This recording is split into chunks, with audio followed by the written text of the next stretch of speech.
Dad said, "You can't come to the reunion." Then I bought the venue. Sometimes the greatest revenge isn't what you take from someone, it's what you give them the chance to see about themselves. And sometimes, the moment you stop fighting for a seat at their table is the moment you realize you can afford to buy the entire restaurant. Hit like and subscribe if you've ever been underestimated by your own family, because this story is for everyone who's ever been told they don't belong in the place they helped build. My name is Jane Marengo. I am 32 years old, and I live in Portland, Oregon, in a converted warehouse apartment that overlooks the Willamette River. The exposed brick walls hold my collection of vintage cameras, and the floor-to-ceiling windows let in enough light to make the succulents on my windowsill practically glow. It's the kind of space that whispers success without shouting it, understated, purposeful, mine. But 3 months ago, none of that mattered to my father. "Jane, I need to talk to you about the reunion," Dad had said over the phone, his voice carrying that particular tone he reserved for delivering bad news he'd already decided was justified. I was in my home office, reviewing quarterly reports from my consulting firm, when his call interrupted what had been a perfectly productive Tuesday morning. "What about it?" I asked, though part of me already knew. The Marengo family reunion happened every 5 years, a tradition that stretched back to my great-grandfather's generation. It was always held at Riverside Manor, a historic estate in the Columbia River Gorge that had been hosting our family gatherings since I was 7 years old. "Well, you know how your brother Marcus has been going through his divorce," Dad began. And I could practically hear him choosing his words carefully. "And with everything that's happened with the custody battle, we think it would be best if you didn't attend this year." I set down my pen and leaned back in my chair, watching a jogger disappear around the bend of the riverfront path below. "We? Your mother and I? And Marcus? We've talked about it, and we all agree that your being there might create unnecessary tension." The words hit me like a physical blow, but I kept my voice steady. Unnecessary tension. Because I divorced Marcus's best friend. Because you cost Jeremy his job, Jane. You know that. The story, as my family told it, was simple. I had married Jeremy Caldwell, my college sweetheart, in a beautiful ceremony that Dad had paid for and that Marcus had been the best man at.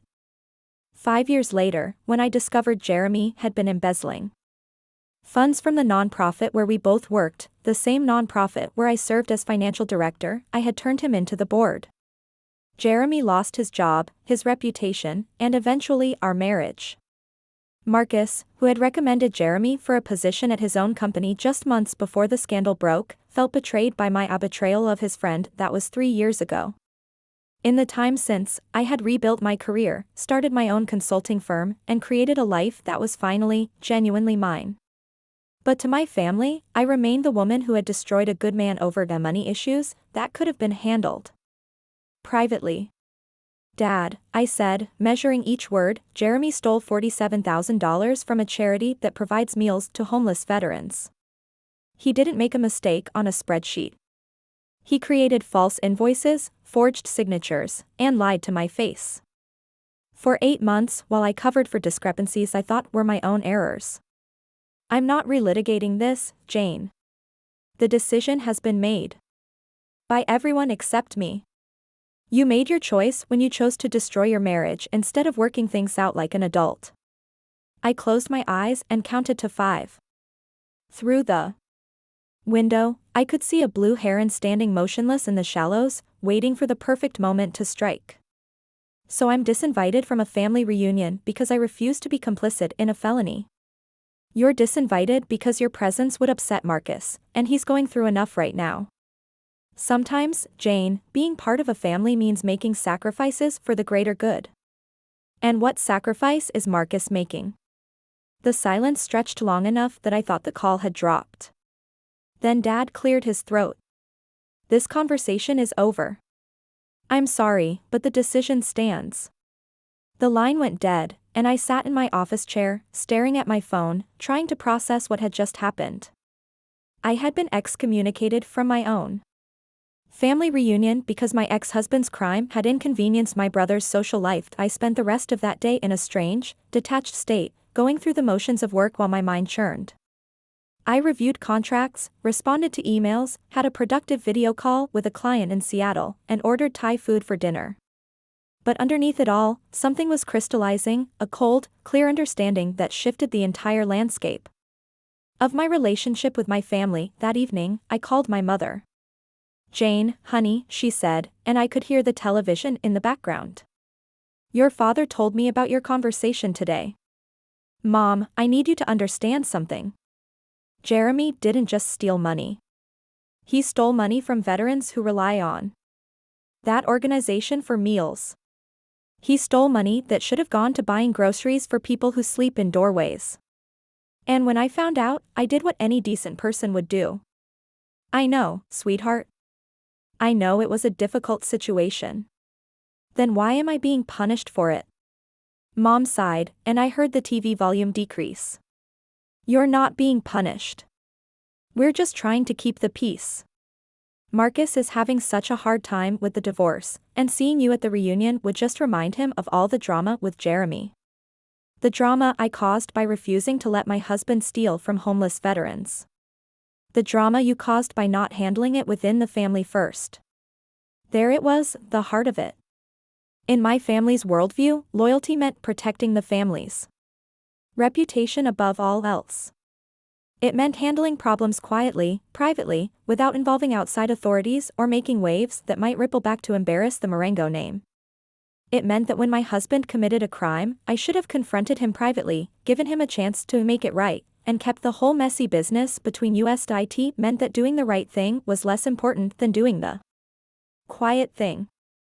"Mom," I said, "do you hear yourself? You're telling me I should have enabled a crime to protect Marcus's feelings. I'm telling you that family comes first, and sometimes that means making hard choices. Family comes first." "Got it."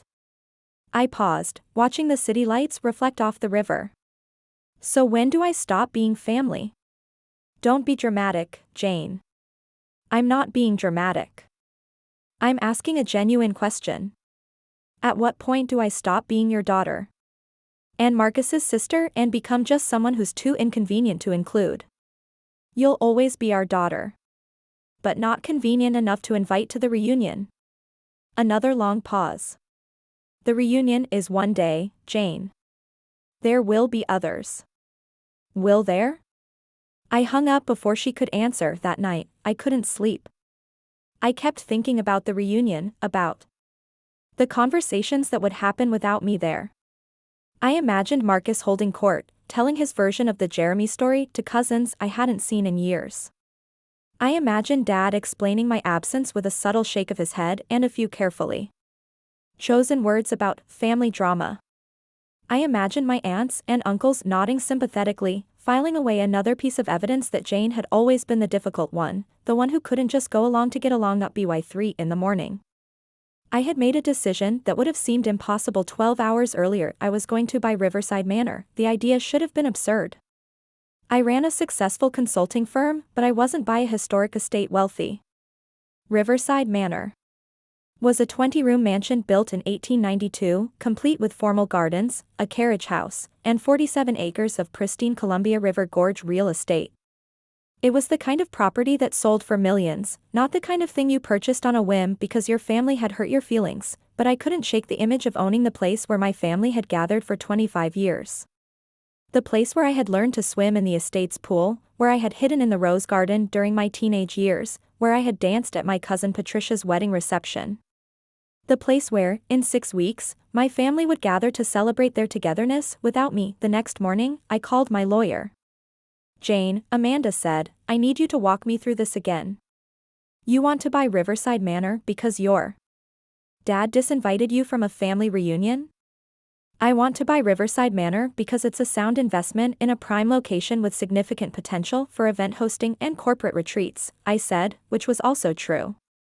The family reunion thing is just motivation. Motivation that's going to cost you somewhere in the neighborhood of $4 million. I have assets. I can make this work. Amanda was quiet for a moment. "Can you, though?" "I mean, financially, yes, you could probably swing it if you liquidate some investments and take on substantial debt." But emotionally? Jane, buying a property to spite your family is not exactly what I'd call a healthy coping mechanism. I'm not buying it to spite them, I said, though even as I said it, I knew it wasn't entirely true. I'm buying it because it's a good investment, and because I want to own something that matters to me. Something that matters to your family. Something that matters to me. The distinction felt important, even if Amanda didn't seem convinced. It took me 3 days to arrange a tour of the property. The current owners, an elderly couple named Harrison, had inherited the estate from Harrison's aunt 5 years earlier and had been using it primarily for hosting weddings and private events. They were both in their 70s, ready to downsize, and eager to sell to someone who would appreciate the property's history. The Marengo family has been holding their reunions here for decades, Mrs. Harrison told me as we walked through the grand foyer, our footsteps echoing off the marble floors. Such a lovely tradition. Your family has always been so respectful of the property. Yes, I said. We have a lot of history here. The tour was both exactly what I remembered and completely different. The rooms were the same, but seeing them through the eyes of a potential owner rather than a guest changed everything. The formal dining room where we had eaten countless reunion dinners suddenly became a space I could envision hosting corporate board retreats. The library where I had hidden during awkward family conversations became a perfect setting for intimate wedding ceremonies. The ballroom where Marcus and I had learned to waltz from our great-aunt Isabella became a venue for fundraising galas and charity auctions. The gardens are particularly stunning in the spring, Mr. Harrison said as we stepped onto the terrace. And the view of the river is spectacular year-round. I stood at the stone balustrade, looking out over the Columbia River Gorge, and felt something settle into place. This was right. Not just the investment potential or the business opportunity, but the rightness of being here, of belonging to this place rather than begging for permission to visit it. I'd like to make an offer, I told the Harrisons. The negotiation took 2 weeks. My offer was fair but not extravagant, and the Harrisons seemed as interested in selling to someone who would love the property as they were in maximizing their profit. By the end of the month, I was the owner of Riverside Manor. I didn't tell my family. Instead, I threw myself into the logistics of my new acquisition. I hired a property management company to handle the day-to-day operations, worked with a marketing firm to develop a website and promotional materials, and began the process of transitioning the estate into a full-time event venue. The work was consuming and complex, but it gave me something to focus on besides the growing silence from my parents and brother. 2 weeks before the reunion, Marcus called me.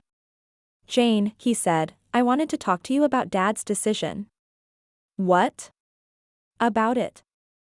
I want you to know that it wasn't my idea.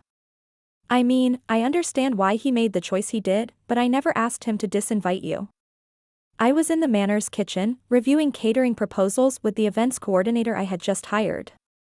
But you didn't object to it either. No, he admitted. I didn't. But I want you to know that I've been thinking about it, and I think maybe we could have found another way to handle things. Like what? Like maybe we could have just agreed not to talk about Jeremy at the reunion. Or maybe I could have just dealt with it. Dealt with me, you mean? Dealt with the situation. I set down the catering proposal and walked to the window that overlooked the rose garden. Marcus, do you know what Jeremy did with the money he stole? What do you mean? I mean, do you know what he spent it on? I never really thought about it. He spent it on a boat. A 22-foot cabin cruiser that he docked at the marina in Hood River. He bought it the same week I was staying late at the office, trying to figure out why our meal program was running short of funds.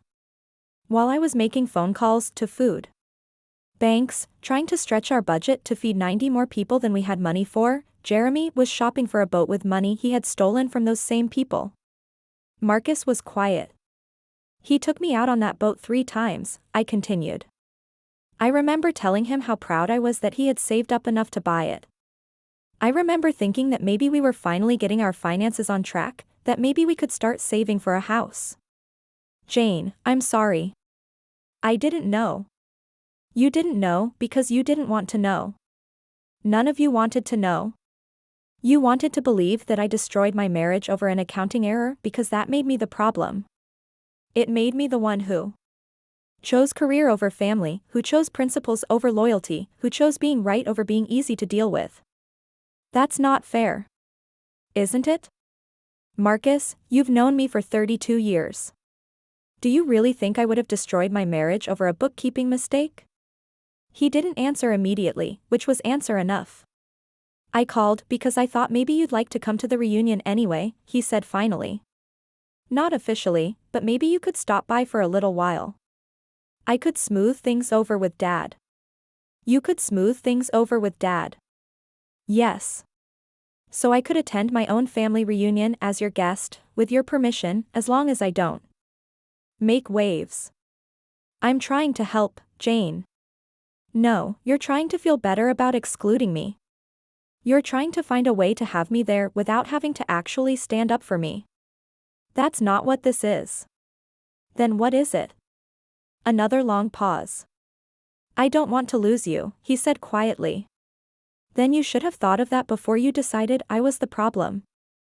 I hung up and immediately called the Harrisons' former events coordinator, a woman named Diana who had been managing bookings at the manor for 3 years. Diana, I need to know about the Marengo family reunion booking for next weekend. Oh, of course. We're so excited about the event. The family has been coming here for so long, and it's always such a lovely gathering. We have everything set up exactly as they requested: dinner for 68 people in the main dining room, cocktails on the terrace, and dancing in the ballroom afterward. Diana, I said, I need to tell you something. I'm Jane Marengo. Oh. I could hear the gears turning. Oh my. Yes. And I need you to understand that this is still a business transaction. The family has a contract for the event. And I intend to honor that contract completely. But I want you to be prepared for the fact that this might be a somewhat unusual situation. Unusual how? Let's just say that my family is not expecting me to be the new owner of their reunion venue. Diana was quiet for a moment. And you want to be there when they arrive? I want to be there to welcome them to my property, yes. Oh my, she said. Again. This is going to be quite an evening. The week leading up to the reunion passed in a blur of final preparations. I worked with Diana to ensure that every detail of the family's event would be perfect: the menu they had requested, the flowers they had chosen, the specific layout they preferred for the dining room. I wanted there to be no question that they were receiving exactly what they had paid for, exactly what they had been promised. I also worked with my lawyer to ensure that everything was legally airtight. The family's contract was with the previous owners, but I was honoring it completely. I had every right to be on my own property during their event. There was nothing they could do to remove me, and nothing they could reasonably complain about regarding the service or accommodations, but more than the legal details, I focused on what I was going to say. Because I knew that the moment my family walked into Riverside Manor and saw me standing in the foyer, everything would change. The story they had been telling themselves about who I was and what I had done would suddenly become much more complicated. But on the day of the reunion, I dressed carefully. Not formally, I didn't want to look like I was trying to compete with the guests, but professionally. I chose a simple navy dress that was elegant without being flashy, paired with low heels that would let me move easily around the property. I wanted to look like what I was, the owner of a successful business, welcoming clients to my venue. I arrived at the manor at 4 in the afternoon, 2 hours before the family was expected to arrive. Diana and her staff were already there, putting the finishing touches on the floral arrangements and setting up the bar. Everything looked perfect. Are you ready for this? Diana asked, finding me in the library where I was trying to calm my nerves. I think so, I said. I keep reminding myself that this is my property, and they are my guests, and I have every right to welcome them. You do. And you know what? From what you've told me about the situation, it sounds like they need to see what they've lost. At 6 o'clock precisely, the first cars began arriving in the circular drive. I watched from the library window as my relatives emerged from their vehicles, laughing and calling greetings to each other. I saw my cousin Patricia, my uncle Robert, my great-aunt Isabella being helped out of a sedan by her grandson. I saw faces I hadn't seen in 5 years, people I had missed more than I had let myself acknowledge, and then I saw my parents' car pull up, followed immediately by Marcus's SUV. I took a deep breath, smoothed my dress, and walked to the foyer. The front door was open, and family members were streaming in, admiring the familiar space and greeting Diana, who was playing hostess. I positioned myself near the grand staircase, in a spot where I would be clearly visible but not blocking anyone's path. White cousin Patricia saw me first. She was in the middle of saying something to her husband when her gaze swept across the room and landed on me. Her expression shifted from casual happiness to confusion to something approaching shock. "Jane?" she said, and her voice carried across the foyer clearly enough that several other family members turned to look. "Hello, Patricia," I said, stepping forward with a smile. "Welcome to Riverside Manor." The room went quiet in a way that reminded me of that moment in movies when the record player suddenly stops. Conversations halted mid-sentence, and faces turned toward me with expressions ranging from confusion to disbelief. "Jane," my uncle Robert said, "what are you doing here?" "I'm welcoming you to my property," I said, my voice steady and warm. "I hope you'll find everything exactly as you ordered it." "Your property?" Patricia's husband, David, looked genuinely confused. "I thought the Harrisons owned this place." "They did. I bought it last month." The silence stretched until my father's voice cut through it like a blade. "Jane." I turned to see Dad standing in the doorway, his face a mask of controlled fury. Mom was beside him, her hand on his arm, her expression stricken. Behind them, Marcus looked like he wanted to disappear into the marble floor. "Dad," I said, inclining my head slightly. "Mom." "Marcus. Welcome. What the hell do you think you're doing?" Dad's voice was low, but it carried clearly in the quiet room. "I'm hosting your event," I said. "You have a contract for the use of this property tonight, and I intend to honor that contract completely. You'll receive exactly the service you paid for. You bought this place to spite us." "I bought this place because it's a beautiful property with excellent investment potential. The fact that you're here tonight is simply a coincidence." It wasn't true, and we both knew it, but it was legally accurate and morally defensible. "This is unbelievable," Marcus said, stepping forward. "Jane, you can't just ambush us like this." "I'm not ambushing anyone. I'm standing in my own home, welcoming my family to an event they chose to plan here. The only surprise is that you weren't expecting me to be here." "Because you're not supposed to be here," Dad said, his voice rising slightly. "We specifically told you that you weren't invited." "You told me I wasn't invited to the family reunion," I said. "You didn't tell me I couldn't buy the venue." The room was completely silent now.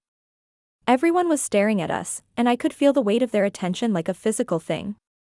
This was it, the moment when 25 years of family dynamics would be laid bare in front of everyone. "You're embarrassing yourself," Mom said quietly.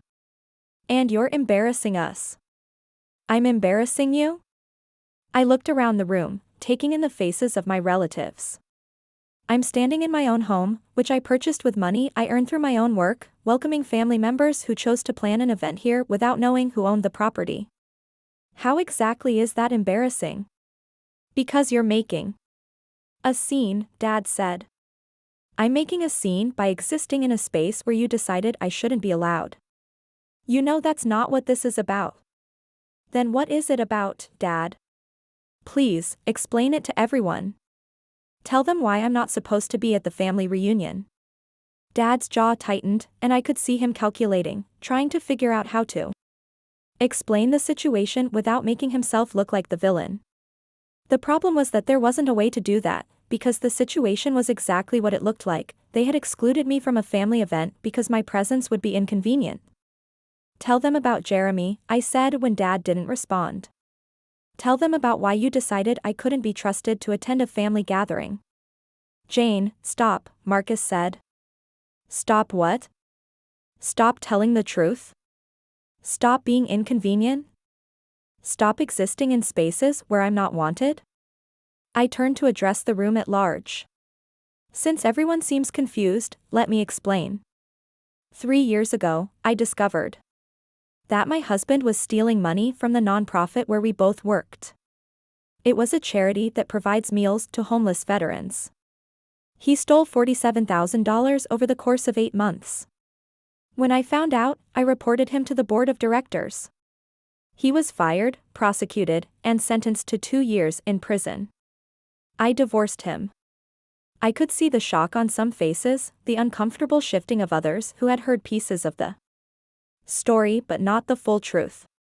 My family's position, I continued, is that I should have handled the situation privately. That I should have given Jeremy a chance to make things right without involving outside authorities. That I chose my principles over my family loyalty. And because my decision to report a crime created some social awkwardness for my brother, who had recommended Jeremy for a job, I have been deemed too disruptive to include in family gatherings. That's not what happened, Dad said, but his voice lacked conviction. Isn't it? Then please, explain to everyone what did happen. Explain why I'm standing here as the owner of this property instead of sitting at the dinner table as your daughter. The silence that followed was the loudest sound I had ever heard. I could see my relatives looking at each other, processing what I had just said, beginning to understand the real dynamics at play.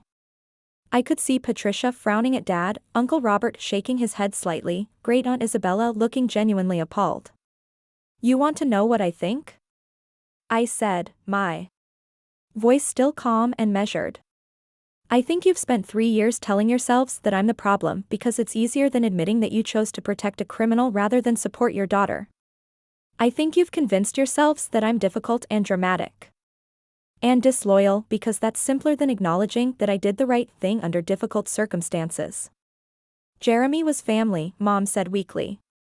Jeremy was a thief. And I was your daughter. You are our daughter, Dad said. Am I? Because 3 months ago, when you called to tell me I couldn't come to the family reunion, I didn't feel like your daughter. I felt like a problem you were solving. I took a step back, creating some physical distance between us. But you know what? You actually did me a favor. Because that phone call made me realize that I've been spending my entire adult life trying to earn a place in this family. Trying to be good enough, quiet enough, convenient enough to deserve inclusion. And I'm done with that. I gestured around the room, taking in the elegant space, the perfect event setup, the faces of my family members. I don't need to earn a place at your table, I said. I can buy my own table. I can buy the whole restaurant. And I can decide who gets to sit at it. The words hung in the air like a challenge. I could see Dad's face reddening, could see Marcus looking like he wanted to say something but didn't know what. But I could also see something else, a shift in the room's energy, a subtle change in how my relatives were looking at the situation. The dinner you ordered will be served at 7, I said, my voice returning to its professional tone. Diana and her staff will take excellent care of you. I hope you have a lovely evening. I turned to walk away, but Patricia's voice stopped me. Jane, wait.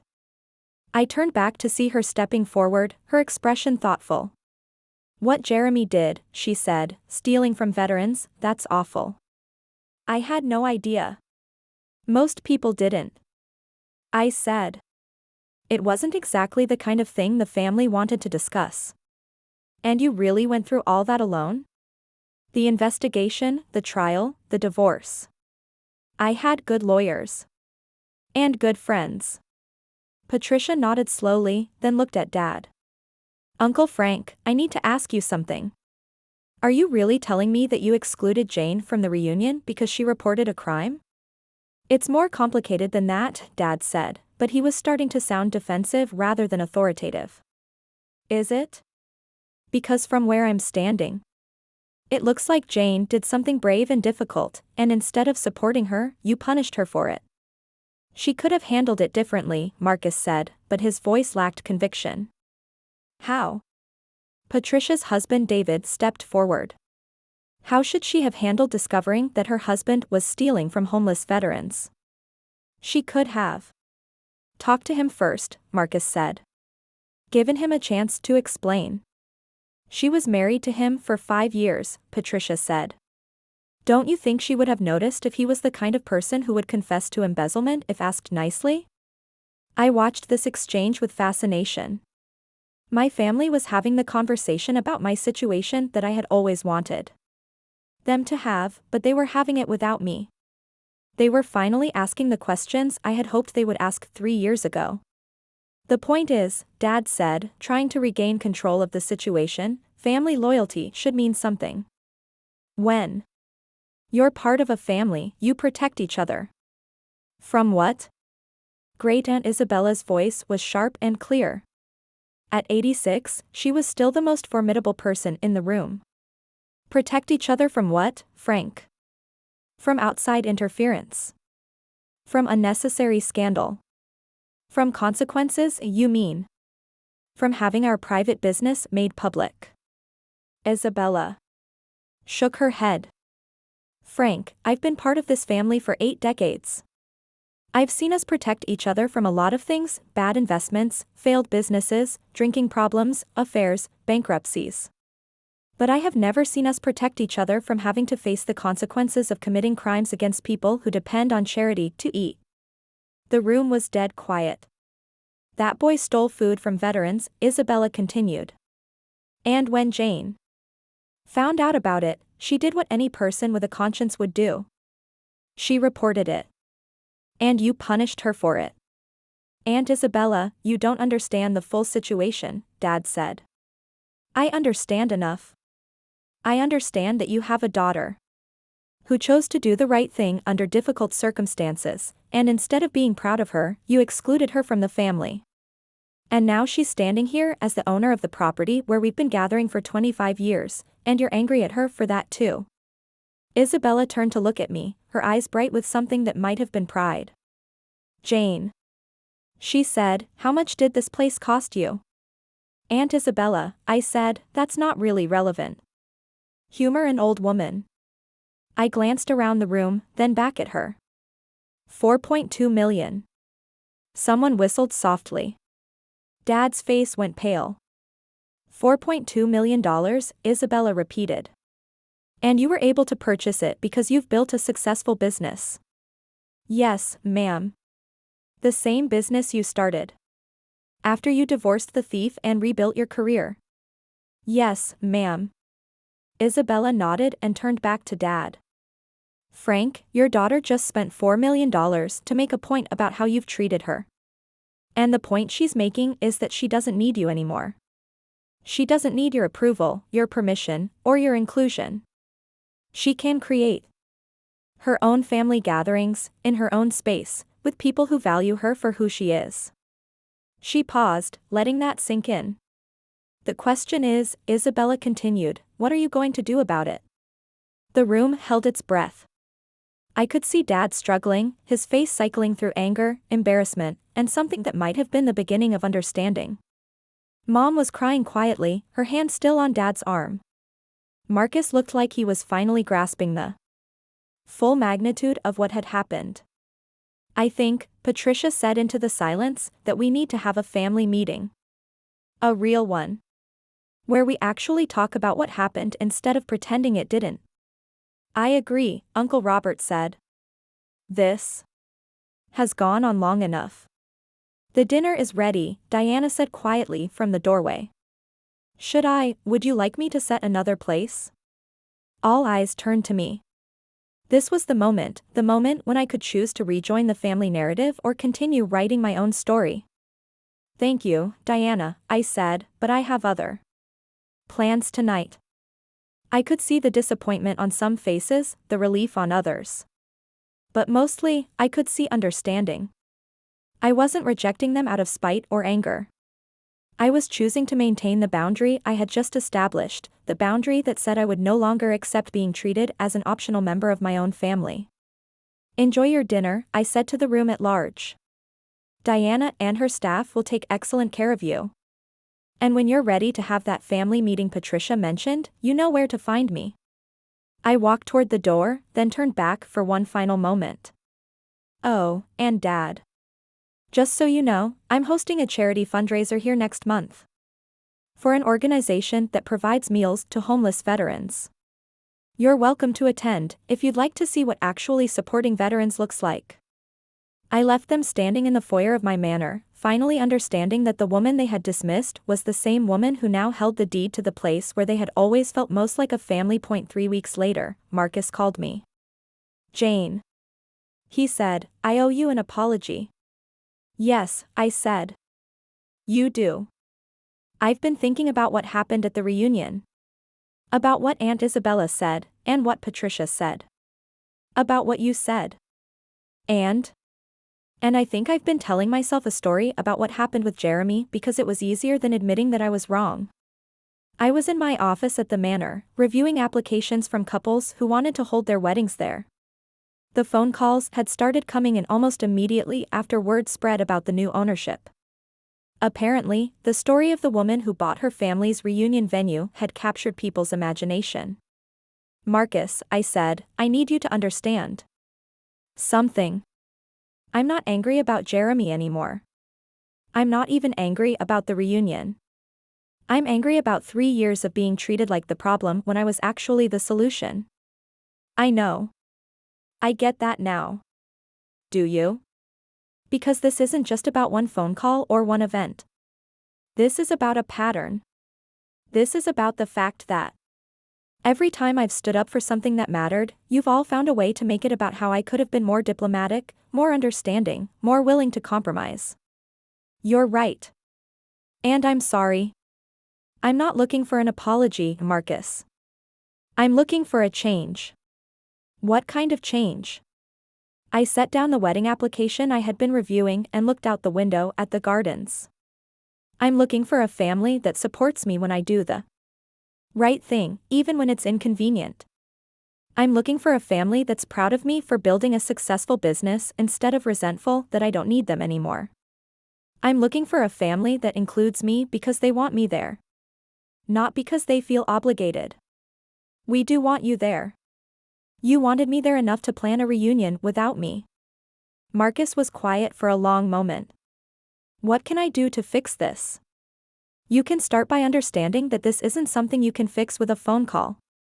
This is about rebuilding trust, and that takes time. I'm willing to put in the time. Are you? Because it's going to mean having some uncomfortable conversations.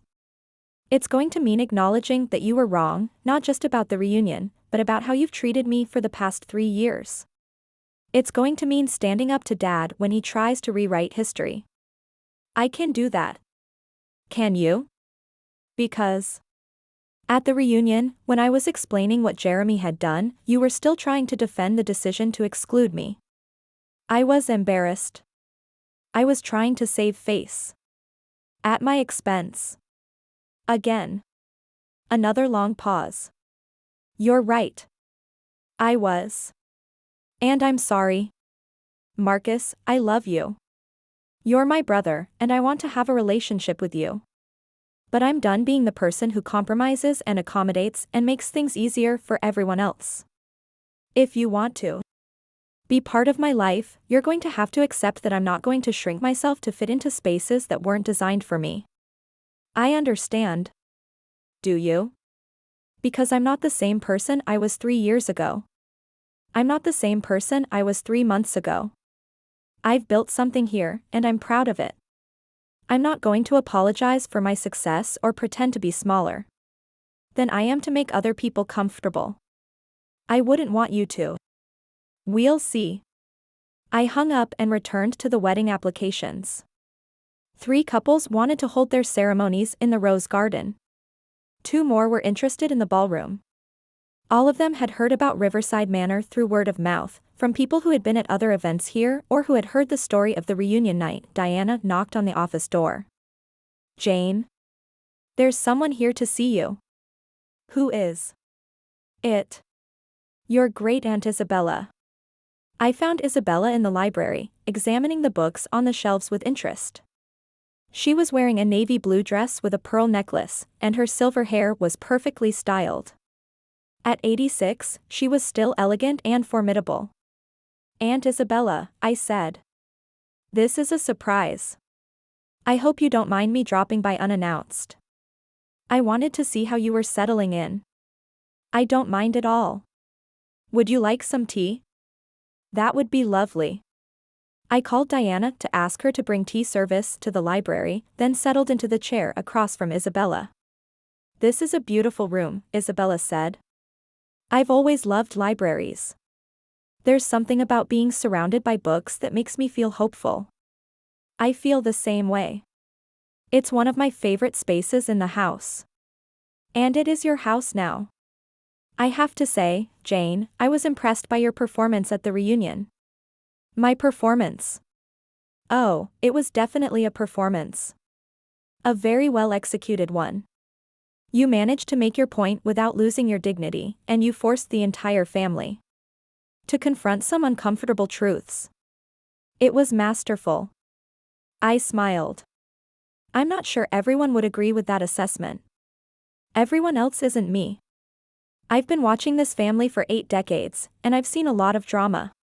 But I've never seen anyone handle a situation with quite as much grace as you did that night." Diana brought in the tea service, and we sat in comfortable silence for a few minutes, sipping our tea and watching the afternoon light filter through the windows. "Can I ask you something?" Isabella said eventually. "Of course. Are you happy?" The question surprised me. "What do you mean?" "I mean, are you happy? With your life, with your choices, with where you've ended up?" I thought about it. "Yes," I said. "I think I am. For the first time in a long time, I feel like I'm living my life instead of trying to fit into someone else's version of what my life should be." "Good. That's what I was hoping to hear." "Why?" Isabella set down her teacup and looked at me directly. "Because I want to tell you about my first husband." "Your first husband?" "Aunt Isabella, you were only married once." "Officially?" "Yes. But I was engaged once before I met your great-uncle Thomas. To a man named William Porter. He was charming, handsome, came from a good family. Everyone loved him." "What happened?" "I found out he was embezzling money from his employer. A bank. He had been stealing from customer accounts for months, small amounts that he thought wouldn't be noticed." I stared at her. "What did you do?" "I reported him. Anonymously, at first. When that didn't work, I went to the bank president directly. William was arrested, tried, and convicted. He served 4 years in prison." "And your family?" "My family was furious with me. They said I had destroyed a good man over money. They said I should have handled it privately, given him a chance to make restitution. They said I had chosen principle over loyalty." That sounds familiar. It should. It's the same argument families have been making for generations when someone inconvenient insists on doing the right thing. Isabella reached into her purse and pulled out a faded photograph. "This is William," she said, handing it to me. The photo showed a young man in a suit, smiling at the camera. He was indeed handsome, with kind eyes and an easy smile. "He looks nice," I said. He was nice. That was the problem. Everyone thought he was such a nice young man, so charming, so well-mannered. It was impossible for them to believe that he was also a thief. "Do you ever regret it?" "Reporting him?" "No. Never." "Do you know why?" "Why?" "Because 6 months after he was convicted, I met Thomas at a church social. Thomas was quiet, thoughtful, honest to his core. He wasn't as charming as William, wasn't as socially polished. But he was real in a way that William never was. And I never would have been free to fall in love with Thomas if I had stayed engaged to William out of family pressure." She smiled, and for a moment, I could see the young woman she had been. "We had 43 years together," she said. 43 years of real partnership, real love, real trust. And it all started because I was brave enough to do the right thing when it was difficult. The family forgave you eventually. Some of them did. Some of them never did. But you know what I learned? The people who never forgave me for doing the right thing weren't the people I wanted in my life anyway. She stood up and walked to the window, looking out at the gardens. Jane, she said, I want you to know that I'm proud of you. Not just for what you did at the reunion, but for everything.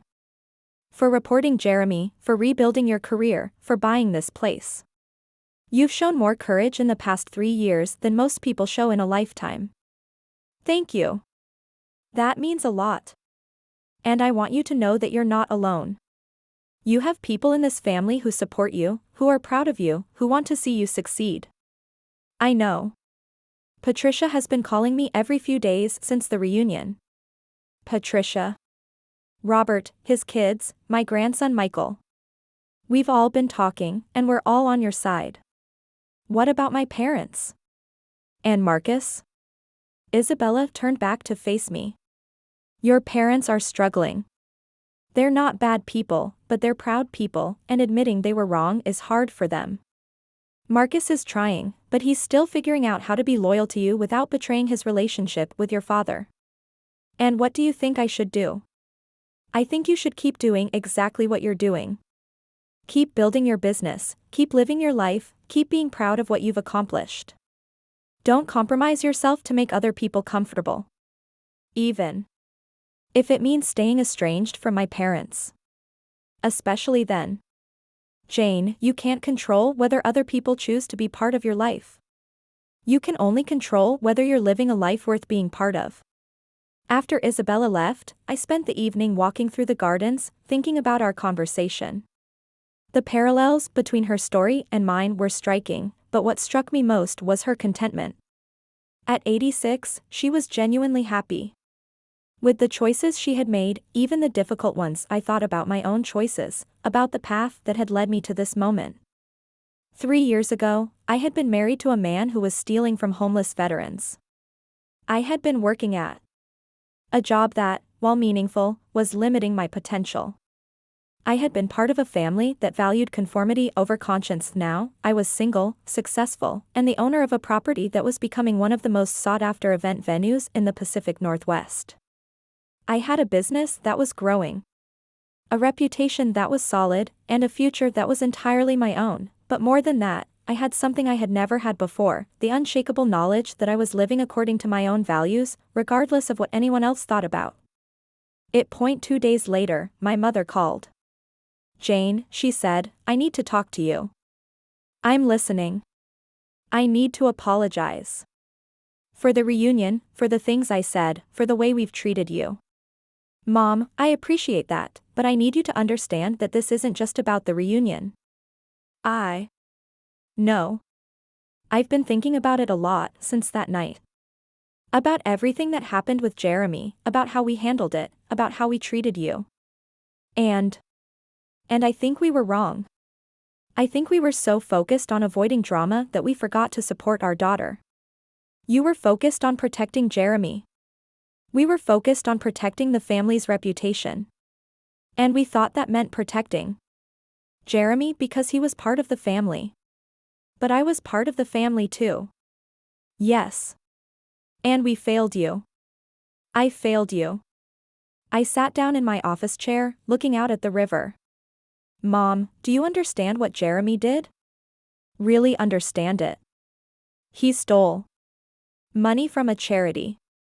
He stole money from veterans. From people who served our country and came home to find themselves homeless. He stole money that was supposed to buy them food, and he used it to buy a boat. I know. And when I found out, I was supposed to handle it privately. I was supposed to protect him from the consequences of his actions. I see now that we were wrong to ask that of you. You didn't ask, Mom. You expected. You assumed that I would prioritize family loyalty over doing the right thing, and when I didn't, you punished me for it. I know. And I'm sorry. Are you? Because I need you to understand that this isn't just about Jeremy. This is about a pattern. This is about the fact that whenever I've stood up for something important, you've found a way to make it about how I could have been more accommodating. That's not true. It is true. When I reported sexual harassment in college, you asked me if I was sure I hadn't misunderstood. When I left my first job because my boss was discriminating against female employees, you suggested I should have tried harder to work it out. When I divorced Jeremy, you asked me if I was sure I couldn't forgive him. Mom was quiet. I'm not the problem, Mom. I'm not difficult or dramatic or disloyal. I'm a person who refuses to compromise her values to make other people comfortable. And if you can't accept that, then we're going to have a problem. I want to accept it. I want to support you. Then you need to start by supporting the choices I've already made. You need to acknowledge that I did the right thing with Jeremy, that I was right to report him, that I was right to divorce him. You need to stop acting like I'm the one who created the problem. You're right.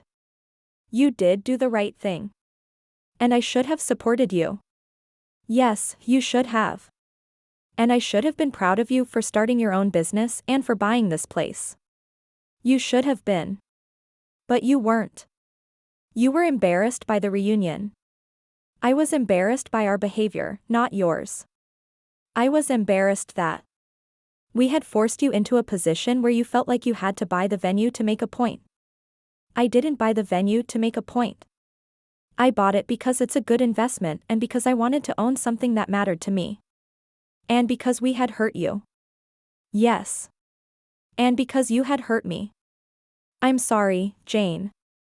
I'm truly sorry. I know you are.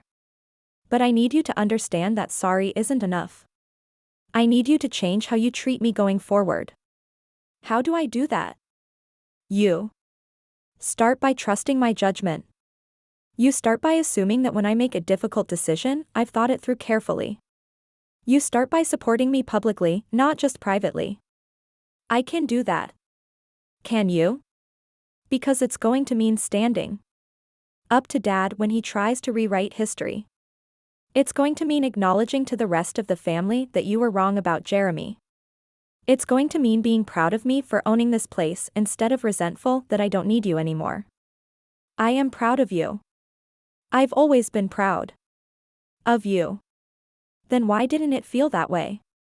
Mom was quiet for a long moment. Because I was afraid, she said finally. Afraid of what? Afraid that if you were too successful, too independent, too strong, you wouldn't need us anymore. Afraid that you'd leave us behind. So you tried to keep me small. I tried to keep you close. By making me feel like I was the problem whenever I stood up for myself. Yes. And that was wrong.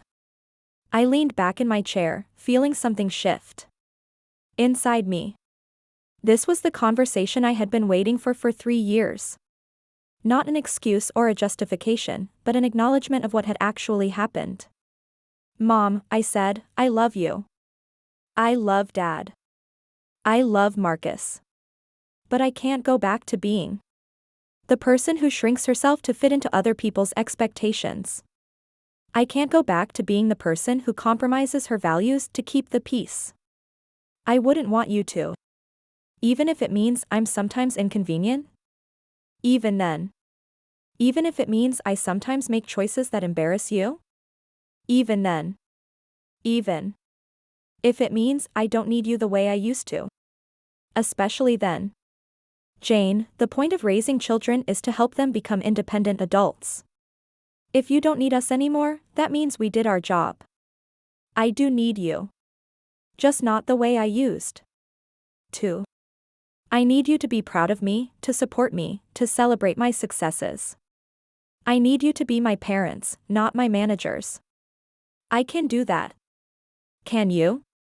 Because it's going to mean accepting that I'm not going to ask permission for the choices I make. It's going to mean being happy for me when good things happen, even if they're things you wouldn't have chosen for me. I understand. We'll see. After I hung up, I sat in my office for a long time, watching the sun set over the Columbia River. The conversation with my mother had been important, but I knew it was just the beginning. Real change would take time, and it would require consistent action, not just words, but for the first time in 3 years, I felt hopeful about the possibility of having a real relationship with my family.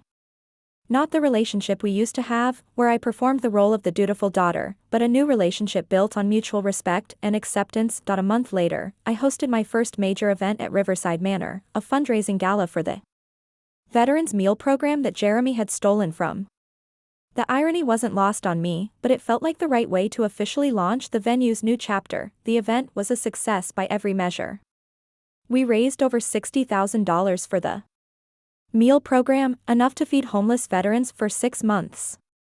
The local media covered the event, and the story of the venue's new owner and her commitment to supporting veterans resonated with people throughout the region. But what made the evening truly special was seeing my family there, supporting me. Mom and Dad came, dressed in their finest formal wear, and spent the evening talking to guests about how proud they were of their daughter. Marcus brought his children, who had never seen their aunt in her professional element. Patricia organized a table of cousins and their spouses. Great Aunt Isabella held court near the silent auction, regaling anyone who would listen with stories about the venue's history. "You did good, kid," Dad said to me during the cocktail hour, pulling me aside for a quiet moment. "This is really something." "Thank you," I said. "That means a lot. I owe you an apology. A real one." "Dad, we don't have to do this tonight." "Yes, we do. I was wrong about Jeremy. I was wrong about the reunion. I was wrong about how we treated you. And I'm sorry." "I know you are." "Do you?" "Because I need you to know that I'm proud of you. For reporting Jeremy, for building this business, for buying this place. You've shown more courage and integrity than I did, and I should have supported you from the beginning. You're supporting me now. I'm trying to. But I know I have a lot of work to do to earn back your trust." "Yes, you do. But I'm willing to let you try." "Good. Because I'm not giving up on us." "Neither am I." As the evening wound down and the last guests departed, I found myself alone in the ballroom, surrounded by the detritus of a successful party. The catering staff was cleaning up, Diana was coordinating the breakdown of the event setup, and the fundraising committee was counting donations. I stood at the French doors that opened onto the terrace, looking out at the gardens illuminated by moonlight. This place was mine now, truly mine, in a way that had nothing to do with property deeds or financial investments. It was mine because I had claimed it, because I had chosen to build something here rather than accept exclusion from it. "Jane?" I turned to see Marcus standing in the doorway, still in his tuxedo but with his bow tie undone. "Hey," I said. "Great party, right? Amazing party. You should be proud." "I am." He walked over to join me at the doors. "I wanted to thank you." "For what?" "For not giving up on us. For giving us a chance to do better. You're my family, Marcus. I love you, even when you're idiots." "We were idiots. Particularly me." "Yes, you were. But you're learning." "I'm trying to. And I want you to know that I'm proud of you. For everything. For what you did with Jeremy, for building this business, for buying this place. You're amazing, and I should have been saying that all along." "Yes. You should have. I'm saying it now. I know. And I appreciate it." We stood in comfortable silence for a moment, looking out at the gardens. "Can I ask you something?" Marcus said. "Sure. Are you happy? Really happy?" It was the same question Isabella had asked me, and I gave him the same answer I had given her. "Yes," I said. "I'm happy. For the first time in a long time, I feel like I'm living my life instead of trying to fit into someone else's version of what my life should be." "Good. That's what I was hoping to hear." "Why?" "Because I want to tell you something. What you did at the reunion, what you've done with this place, what you did tonight, it's inspired me." "Inspired you how?" I've been thinking about my own life, about the choices I've made, about the ways I've compromised myself to keep other people comfortable. And I've decided I'm done with that. What does that mean? It means I'm finally going to stand up to my ex-wife about the custody arrangement. It means I'm going to stop letting her manipulate me with threats and guilt. It means I'm going to fight for what's right instead of what's easy. That's a big step. It is. And I probably wouldn't have the courage to take it if I hadn't watched you take yours. I'm proud of you. I'm proud of you too. Finally. After Marcus left, I stayed in the ballroom for a while longer, savoring the quiet after the successful evening. I thought about the journey that had brought me to this moment, about the choices that had seemed so difficult at the time but had led to something beautiful. I thought about Jeremy, serving his sentence in federal prison, probably telling himself that he was the victim of his vindictive ex-wife. I thought about the veterans who would have warm meals because of the money we had raised tonight. I thought about my family, slowly learning to see me as I actually was instead of as they had wanted me to be, but mostly, I thought about the future. About the weddings I would host in the Rose Garden, the corporate retreats I would facilitate in the conference rooms, the charity events I would organize in the ballroom. About the business I was building, the life I was creating, the person I was becoming. I had bought this place for revenge, but I had kept it for love. Love of the work, love of the possibilities, love of the person I was when I was here. This was my silent revenge, not the dramatic confrontation at the reunion, but the quiet satisfaction of building something beautiful where I had been told I didn't belong, and that, I thought, was the best revenge of all. 6 months later, I received a letter from Jeremy. It was forwarded from my old address, postmarked from the Federal Correctional Institution where he was serving his sentence. Jane, it began, I know you probably don't want to hear from me, but I wanted to write to you because I've been thinking a lot about what happened between us, and I think I owe you an explanation. I almost threw the letter away without reading it, but curiosity got the better of me. I know what I did was wrong, the letter continued. I know I betrayed your trust and I hurt a lot of people. But I need you to understand that I never meant for things to go as far as they did.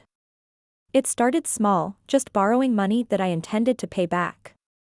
But then it got bigger, and I got scared, and I didn't know how to stop. I set the letter down and walked to the window. Outside, Diana was showing a young couple around the gardens, probably discussing wedding venues. They looked happy, excited about their future together. I'm not writing to ask for forgiveness, Jeremy's letter went on. I know I don't deserve that. I'm writing because I want you to know that I understand now why you did what you did. I understand that you didn't have a choice. And I'm sorry that it took me this long to see that. I'm also sorry for the way your family treated you afterward. I heard about the reunion from Marcus, and I want you to know that I never wanted you to be hurt because of my actions. I never wanted you to lose your family because of what I did. I know this doesn't change anything, but I wanted you to know that I'm getting help here. I'm working with a therapist, and I'm starting to understand some of the things that led me to make the choices I made. I'm trying to become the kind of person who would never hurt you the way I did. I hope you're happy, Jane. I hope you've found the life you deserve. You were always the best person I knew, and I'm sorry I wasn't worthy of that. With regret and respect, Jeremy. I folded the letter and put it back in its envelope. It was a good letter, probably sincere, definitely too late. But it was also closure, in a way. An acknowledgement that I had been right to do what I did, from the person who was most hurt by it. I thought about responding, but decided against it. Jeremy was part of my past, and I was focused on my future. That future was bright. Riverside Manor was booked solid through the next 18 months. My consulting business was thriving. I had relationships with my family that were honest and respectful, even if they were still works in progress. I had friends who valued me for who I was, not who they wanted me to be, and I had something I had never had before, the unshakable knowledge that I was living according to my own values, regardless of what anyone else thought about it. Sometimes, late at night, I would walk through the empty rooms of the manor, listening to the old house settle around me. I would think about all the stories these walls had witnessed, all the celebrations and sorrows, all the moments of truth and reconciliation. This was my story now, my chapter in the long history of this place. It was a story about courage and consequence, about the price of integrity and the rewards of standing up for what's right. It was a story about family and forgiveness, about the difference between earning acceptance and demanding respect, but mostly, it was a story about choosing to build something beautiful where you've been told you don't belong. About turning exclusion into opportunity, rejection into resilience, betrayal into strength.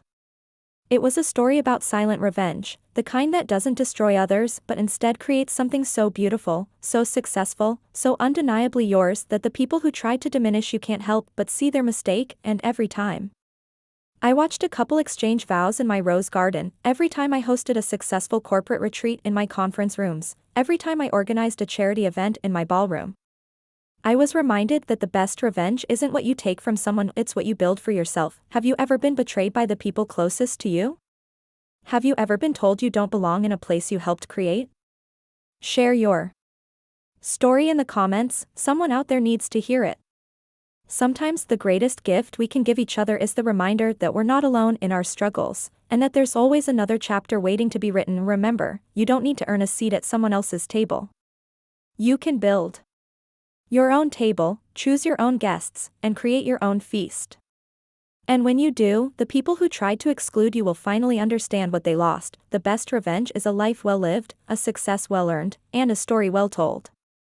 Make yours worth telling.